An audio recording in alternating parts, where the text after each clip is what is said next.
Hi everyone, welcome back with me again in this channel.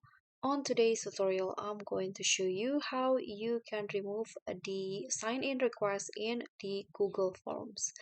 So if you created a Google form that you will share to the respondents, there will be a settings where you require the respondents to sign in to the Gmail account first.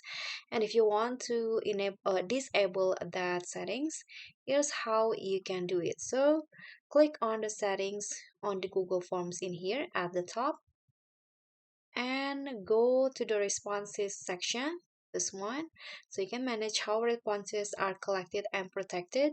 Click on the drop down, scroll down, and here is the require sign in settings. So if you don't want to enable this settings, you can just click on the circle until it turns to gray like this, so the sign in request will no longer be activated. Okay guys, so that's all for me. Thank you so much for watching. Don't forget to like, comment, subscribe, and also click on the thanks button below.